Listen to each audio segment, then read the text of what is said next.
الحمد لله رب العالمين والصلاة والسلام على رسول الأمين وعلى آله وصحبه أجمعين إلى يوم الدين أما بعد فأعوذ بالله من الشيطان الرجيم بسم الله الرحمن الرحيم الله على الناس حج البيت من استطاع إليه سبيلا ومن كفر فإن الله غني عن العالمين۔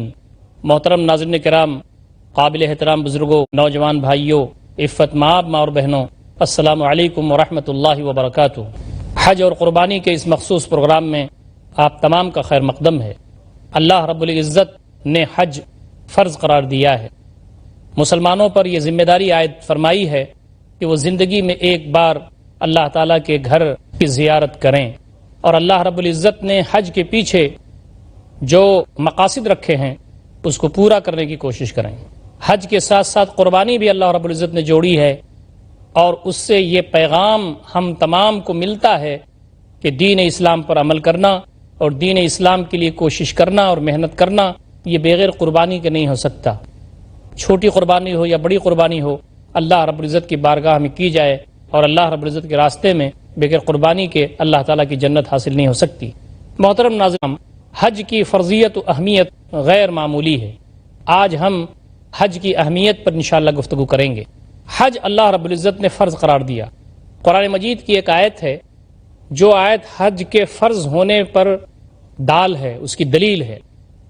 اللہ رب العزت کے ارشاد ہے وَلِلَّهِ عَلَى النَّاسِ حِجُّ الْبَيْتِ مَنِ اسْتَطَاعَ إِلَيْهِ سَبِيلًا۔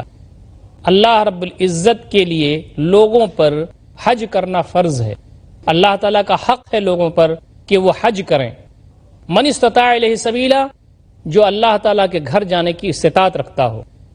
اور آگے کی آیت میں یہ فرمایا گیا ومن کفر، اور جو انکار کرے، جو اس بات کو نہ مانے کہ حج فرض ہے، یا اس کے لیے اللہ رب العزت کی بارگاہ میں نہ جائے استطاعت کے باوجود، فإن اللہ غنی عن العالمین، تو بے شک اللہ رب العزت سارے جہان سے بے نیاز ہے۔ یہ آیت حج کے فرض ہونے کی دلیل ہے۔ اس آیت سے یہ معلوم ہوتا ہے کہ اللہ رب العزت کا حق ہے کہ ہم اس کے لیے حج کریں، اس کی استطاعت اگر ہم رکھتے ہیں۔ محترم ناظرین کرام، انشاءاللہ حج کی کیا شرائط ہیں اور حج کے ارکان کیا ہیں اس پر ہم تفصیل سے گفتگو کریں گے۔ من استطاع الیہ سبیلا، جو وہاں تک جانے کی استطاعت رکھے، اس کے اندر کیا کیا چیزیں آتی ہیں اس پر انشاءاللہ ہم آگے کے پروگرام میں گفتگو کریں گے۔ یہاں جو بات پیش نظر ہے وہ یہ کہ حج فرض ہے۔ اگر کوئی شخص یہ کہتا ہے کہ حج فرض نہیں ہے تو وہ کافر ہو جاتا ہے، وہ دائرہ اسلام سے نکل جاتا ہے۔ اسی طریقے سے جس شخص پر حج فرض ہو اور وہ استطاعت کے باوجود، اللہ تعالیٰ کے گھر کی زیارت کرنے کی استطاعت کے باوجود وہاں نہ جائے، تو گویا اپنے زبان حال سے اس کا انکار کرتا ہے اور وہ بھی گنہگار ہوگا۔ حج اسلام کا جو ستون ہے 5، اس میں بھی سے ایک ہے۔ ابن عمر رضی اللہ تعالیٰ عنہ کی مشہور حدیث ہے، وہ کہتے ہیں نبی اکرم صلی اللہ علیہ وسلم فرمایا بنی الاسلام علی 5، اسلام کی بنیاد 5 چیزوں پر ہیں۔ شہادت اللہ الہ الا اللہ، اس بات کی گواہی دینا کہ اللہ تعالیٰ کے علاوہ کوئی معبود نہیں، وَأَنَّ مُحَمَّدًا رسول اللہ، اور اس بات کی گواہی دینا کہ محمد صلی اللہ علیہ وسلم اللہ کے رسول ہیں، وَإِقَامِ الصَّلَاةِ، اور نماز قائم کرنا، وَإِيتَاءِ الزَّكَاةِ، اور زکوٰۃ دینا، وَصَوْمِ رمضان، اور رمضان المبارک کے مہینے میں روزہ رکھنا، وَالْحَجِّ، اور اللہ تعالیٰ کے گھر کا قصد کرنا۔ حج یا حجو کے معنی ہوتا ہے قصد کرنا، ارادہ کرنا۔ لغوی معنی جو عربی میں آتا ہے حج کا، اس کے معنی ہوتے ہیں قصد کرنا، ارادہ کرنا۔ چونکہ ایک شخص اپنے گھر سے جب نکلتا ہے تو اللہ رب العزت کے گھر کی زیارت کا ارادہ رکھتا ہے، اور اللہ رب العزت نے جو اس پر فرض کیے ہیں وہاں پر جانے کے بعد ان مراسم کی، ان مناسک کی ادائیگی کا ارادہ کرتا ہے، اس لیے اس کا نام حج پڑا۔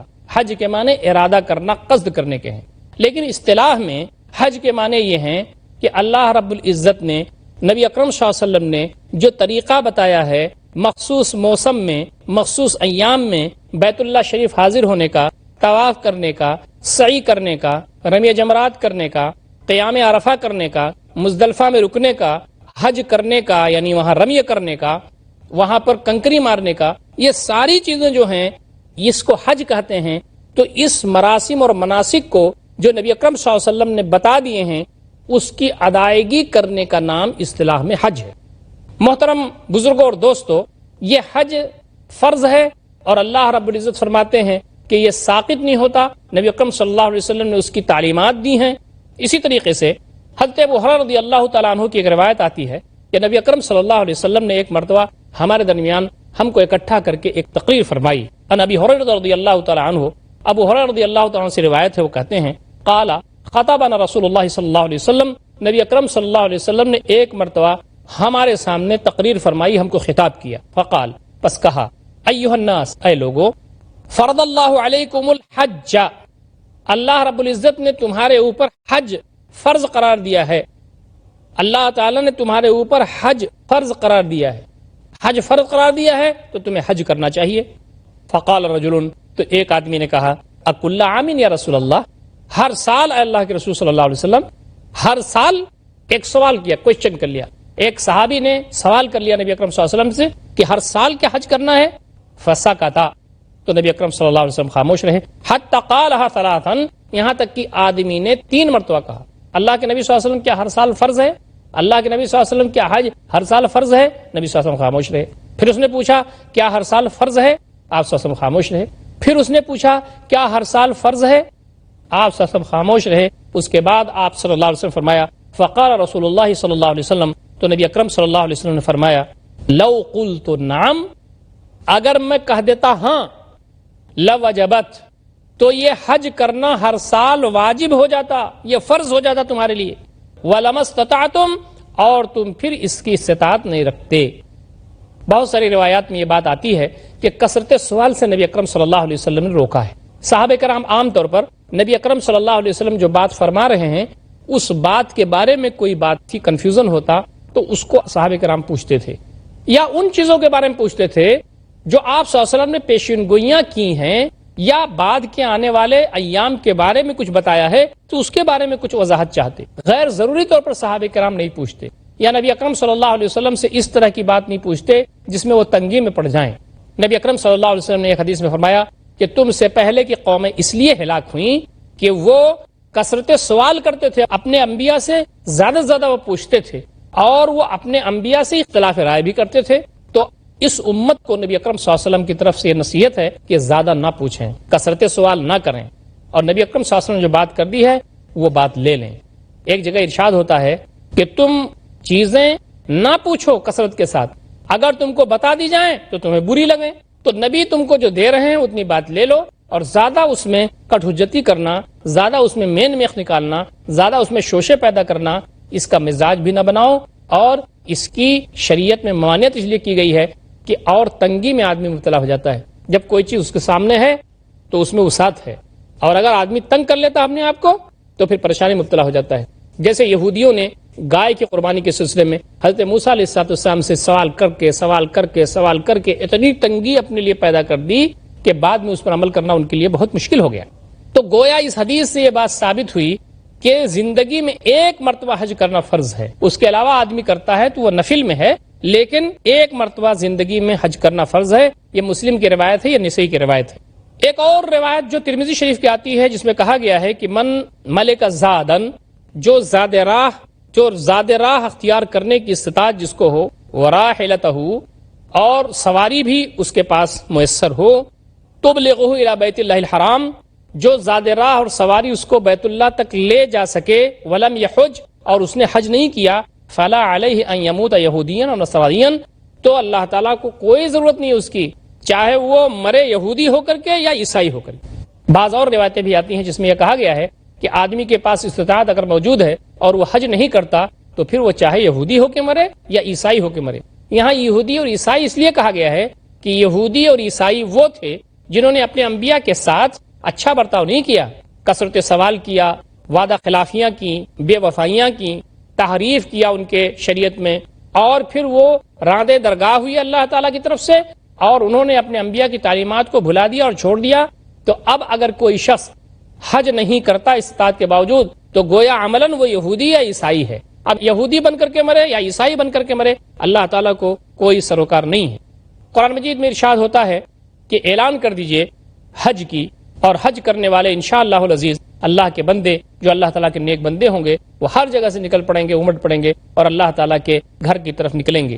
وَأَذِّن فِي النَّاسِ بِالْحَجِّ يَأْتُوكَ رِجَالًا وَعَلَى كُلِّ ضَامِرٍ يَأْتِينَ مِنْ كُلِّ فَجٍّ عَمِيقٍ لیشہدوا منافع لہم ویذکروا اسم اللہ فی ایام معلومات علی ما رزقہم من بہیمۃ الانعام۔ اس میں یہ بات بتائی گئی ہے کہ آپ اعلان کر دیجئے حج کے لیے، تو اس کا اثر کیا ہوگا کہ وہ تیزی کے ساتھ پیدل یا سواری پر، ہر طرح کی سواری پر، مختلف جگہوں سے، مختلف آبادیوں سے، مختلف گلیوں سے، مختلف نکڑوں سے لوگ چل کر کے اللہ تعالیٰ کی بارگاہ کی طرف آئیں گے، اور اس میں خود ان کا فائدہ ہے۔ اور سب سے بڑا مقصد جو حج کا ہے وہ یہ کہ اللہ رب العزت کا نام لیا جائے، اللہ تعالیٰ کی کبریائی بیان کی جائے، اور اللہ رب العزت کے لیے قربانی کی جائے، اور ان قربانیوں کو غربا، مساکین، لاچار، مجبور، مستحقین تک بھی پہنچایا جائے۔ اور سب سے بڑی بات جو حج کے میدان میں ہوتی ہے یا جو حج کے ایام میں ہوتی ہے وہ یہ کہ اللہ تعالیٰ کی کبریائی، اللہ تعالیٰ کو کبریائی بہت پسند ہے۔ اللہ رب العزت ہی ہے اس لائق جس کی کبریائی بیان کی جا سکتی ہے، اور اللہ رب العزت کی یہ پوری کائنات ہے، سب کچھ دیا ہوا اس کا ہے، اور اللہ رب العزت چاہتا ہے کہ اس کی کبریائی بیان کی جائے۔ دیکھیے، جب ہم اللہ رب العزت کے بارگاہ میں عید الفطر کی نماز پڑھنے جاتے ہیں تو وہاں بھی اللہ رب العزت کی کبریائی بیان کرتے ہیں، اور وہاں بھی اللہ اکبر کی صدا لگانے کا حکم ہے۔ تو لیکبر اللہ علی ما ہداکم، تاکہ وہ کبریائی بیان کریں اللہ رب العزت کی اس ہدایت پر جو اللہ رب العزت نے ان کو دی ہے اور ہدایت کا سامان کیا ہے جو قرآن مجید نازل کیا ہے۔ اسی طریقے سے حج کے ایام میں بھی سب سے بڑی کبریائی اللہ تعالیٰ کی بیان ہوتی ہے۔ لبیک اللہم لبیک، لبیک لا شریک لک لبیک، ان الحمد والنعمت لک والملک لا شریک لک۔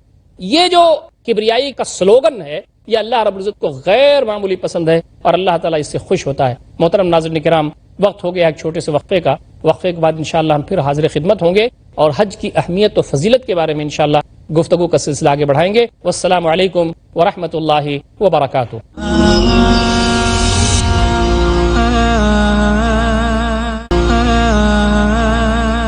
السلام علیکم ورحمۃ اللہ وبرکاتہ۔ محترم ناظرین کرام، وقفے کے بعد ہم پھر حاضر خدمت ہیں اور حج کی اہمیت و فضیلت کے سلسلے میں گفتگو کا سلسلہ انشاءاللہ جاری رکھیں گے۔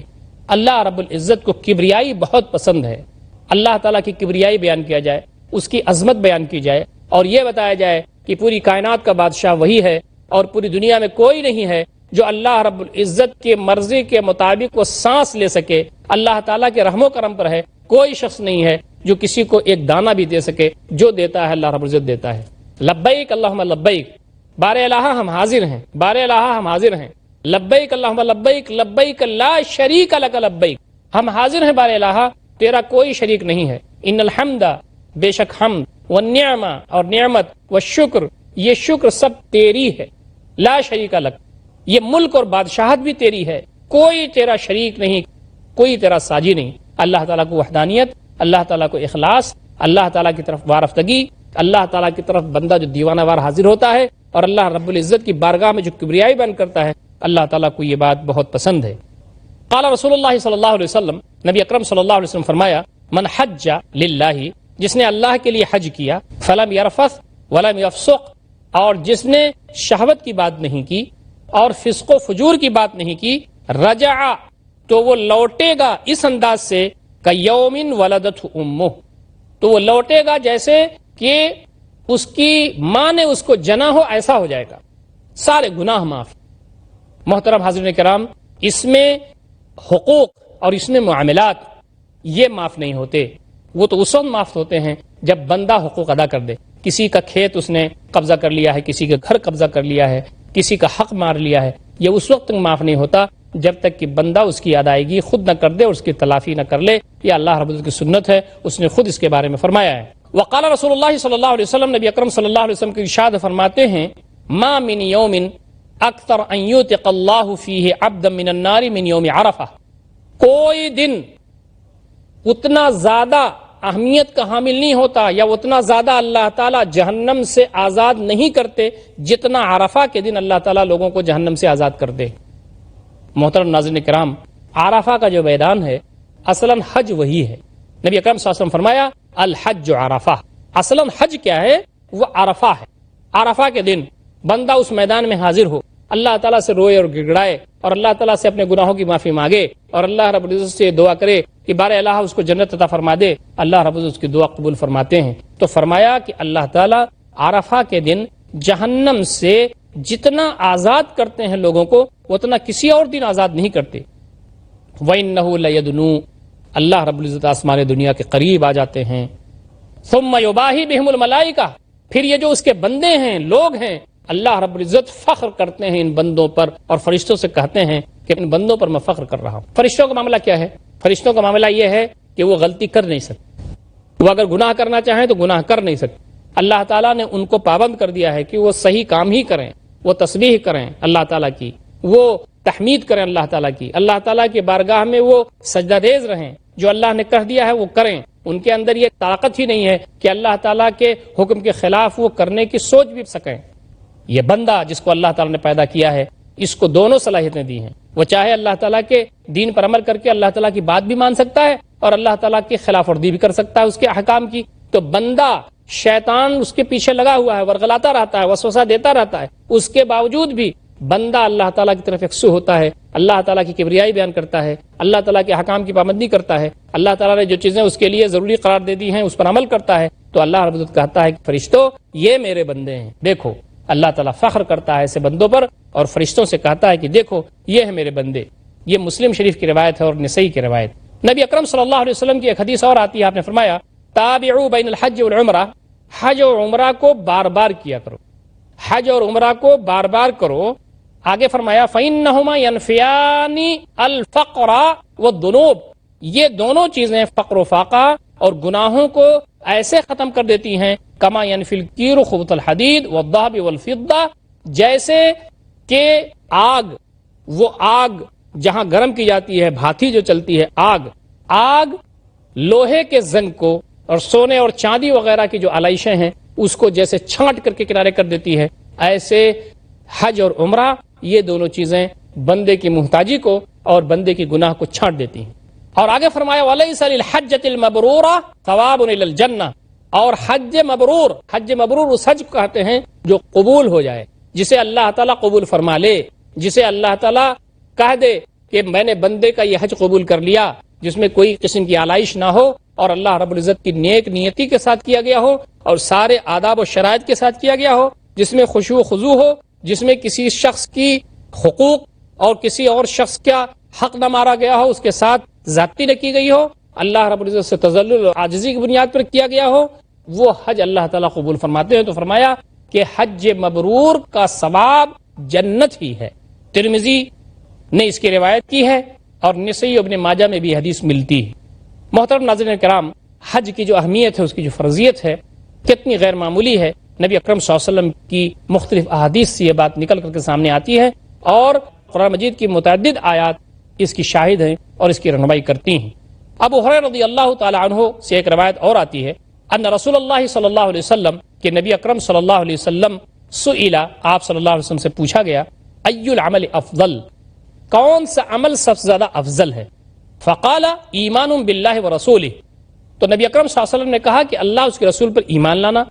قیل ثم ماذا، کہا گیا کہ اس کے بعد کیا ہے؟ قال الجہاد فی سبیل اللہ، کہا کہ اس کے بعد اللہ کے راستے میں جہاد کرنا ہے. قیل ثم ماذا، کہا گیا اللہ کے رسول صلی اللہ علیہ وسلم اس کے بعد کیا ہے؟ قال حج مبرور، نبی اکرم صلی اللہ علیہ وسلم نے فرمایا کہ ایسا حج جو شرف قبولیت حاصل کر لے اللہ تعالیٰ کی نظر میں. بخاری شریف کی روایت. آپ دیکھیں کہ اللہ پر ایمان، رسول پر ایمان، یہ تو بنیاد ہے. نبی اکرم صلی اللہ علیہ وسلم فرمایا کہ جہاد تو سب سے اہم چیز ہے، کیونکہ اللہ تعالیٰ کے راستے میں بندہ قربانی دیتا ہے مختلف چیزوں کی، یہاں تک کہ اپنے جان عزیز کی بھی قربانی دیتا ہے. اس لیے نبی اکرم صلی اللہ علیہ وسلم نے جہاد فی سبیل اللہ کہا اور اس کے بعد کہا کہ حج مبرور. عائشہ رضی اللہ تعالیٰ عنہ سے ایک روایت آتی ہے، وہ کہتی ہیں انہا قالت، انہوں نے فرمایا یا رسول اللہ، اے اللہ کے رسول صلی اللہ علیہ وسلم، نر الجہاد افضل العمل، آپ نے بتایا ہے کہ جہاد سارے اعمال میں سب سے افضل ہے. افلا نجاہد، کیا ہم جہاد نہ کریں؟ کیا ہم جہاد نہ کریں اللہ کے راستے میں؟ قال، تو نبی اکرم صلی اللہ علیہ وسلم نے فرمایا. اب دیکھیے حضرت عائشہ رضی اللہ تعالیٰ عنہ کہتی ہیں کہ چونکہ آپ نے یہ فرمایا ہے کہ سب سے بہتر عمل جہاد کرنا ہے تو ہم جہاد کیوں نہ کریں، سب سے افضل عمل ہم کیوں نہ کریں؟ آپ نے فرمایا لا، نہیں، فرمایا کہ تمہارے لیے افضل الجہاد حج مبرور، تمہارے لیے سب سے بہترین جہاد حج ہے جس کو اللہ تعالیٰ قبول فرمائے. نبی اکرم صلی اللہ علیہ وسلم نے خواتین کے لیے کہا کہ لا لکن افضل الجہاد حج مبرور، تم عورتوں کے لیے سب سے بہترین جہاد حج مبرور ہے. عورتوں پر جہاد فرض نہیں ہے، لیکن عورتوں کا جہاد حج، حج مبرور عورتوں کا جہاد ہے۔ یہ بخاری شریف کی روایت ہے جس میں نبی اکرم صلی اللہ علیہ وسلم نے حضرت عائشہ رضی اللہ تعالیٰ عنہ کے سوال پر یہ بات بتائی کہ تم لوگوں کے لیے، تم عورتوں کے لیے حج کرنا، اور وہ حج جو سارے گویا کی شرائط اور آداب اور اس کے ارکان کے ساتھ ہو اور جس میں اللہ تعالیٰ کی نافرمانی نہ ہو رہی ہو، وہ حج مبرور ہے، اور یہ حج جو ہے افضل الجہاد۔ ابو ہریرہ رضی اللہ تعالیٰ عنہ کی ایک اور حدیث آتی ہے جس میں فرماتے ہیں کہ رسول اللہ صلی اللہ علیہ وسلم نے کہا العمرۃ الی العمرہ، ایک عمرہ سے دوسرا عمرہ، کفارۃ لما بینہما، ان دونوں کے درمیان جو گزرتا ہے اس کے لیے کفارہ ہے۔ ایک عمرہ سے دوسرے عمرہ کے درمیان جو گناہ انسان سے ہوتے ہیں، تو ایک عمرہ سے دوسرے عمرہ کے درمیان جب آدمی عمرہ کرتا ہے تو کفارہ ہو جاتا ہے وہ۔ یہاں بھی میں بات عرض کرنا چاہوں گا کہ یہاں پر کبائر کی بات نہیں ہے، یہاں پر حقوق کی بات نہیں ہے، یہاں پر معاملات کی بات نہیں ہے، بلکہ وہ گناہ جو اوسط درجے کے ہیں، جو چھوٹے نوعیت کے ہیں، جس میں کسی شخص کا حق نہیں مارا جاتا، جس سے کسی شخص کے ساتھ زیادتی نہیں ہوتی۔ آگے فرمایا کہ والحج المبرور لیس لہ جزاء الا الجنہ، اور وہ حج جو اللہ تعالیٰ کی بارگاہ میں قبول ہو جائے اس کا بدلہ جنت کے علاوہ اور کچھ نہیں ہے۔ یہ بخاری شریف کی یہ بھی روایت ہے۔ نبی اکرم صلی اللہ علیہ وسلم کی ایک روایت اور آتی ہے حج کی اہمیت کے سلسلے میں، آپ فرماتے ہیں تعجلوا بالحج، حج کے بارے میں جلدی کیا کرو۔ کا مطلب کیا؟ اگر تمہارے پاس وسعت موجود ہے، استطاعت موجود ہے، تو حج کے سلسلے میں تم جلدی کرو۔ فإن أحدكم، اس لیے کہ تم میں سے کوئی شخص لا يدری ما يعرض له، اس کو نہیں معلوم کہ اس کے لیے کیا پیش آنے والا ہے، کل اس کے لیے کیا پیش آنے والا ہے، کیا چیز اس کے سامنے آ جائے گی۔ احمد نے اس کی روایت سند صحیح کے ساتھ کی ہے۔ تو نبی اکرم صلی اللہ علیہ وسلم نے یہ فرمایا ہے کہ اگر کسی کے پاس استطاعت ہو جائے تو جلدی حج کیا کرے وہ۔ تو اس سے یہ ثابت ہوتا ہے کہ حج کرنا لازم ہے اور حج کرنا ضروری ہے، اس کی بڑی اہمیت ہے اور دین میں اس کی بڑی فضیلت ہے، اس کی قدر و منزلت ہے۔ محترم ناظرین کرام، حج کی اہمیت اور فضیلت اور اس کی فرضیت کے بارے میں ہم نے بات یہاں سنی، اور یہ بات بھی ہمارے علم میں رہنا چاہیے کہ حج 9 ہجری میں فرض ہوا نبی اکرم صلی اللہ علیہ وسلم پر، اور آپ پر حج کی جو فرضیت 9 ہجری میں آئی، اور آپ صلی اللہ علیہ وسلم نے پھر اس کے بارے میں پھر اقدامات فرمائے اور ہدایت دی۔ انشاءاللہ یہ ساری تفصیلات ہم دھیرے دھیرے جاننے کی کوشش کریں گے۔ اللہ تعالیٰ سے دعا ہے کہ بار الہ حج کی جو اہمیت اور فضیلت ہے اور قربانی کی جو اہمیت ہے اس کو سمجھنے اور اس پر عمل کرنے کی اللہ تعالیٰ ہم تمام کو توفیق عنایت فرمائے۔ اقول قولی ھذا استغفر اللہ لی ولکم اجمعین واستغفروہ انہ الغفور الرحیم، وآخر دعوانا الحمد للہ رب العالمین، والسلام علیکم ورحمۃ اللہ وبرکاتہ۔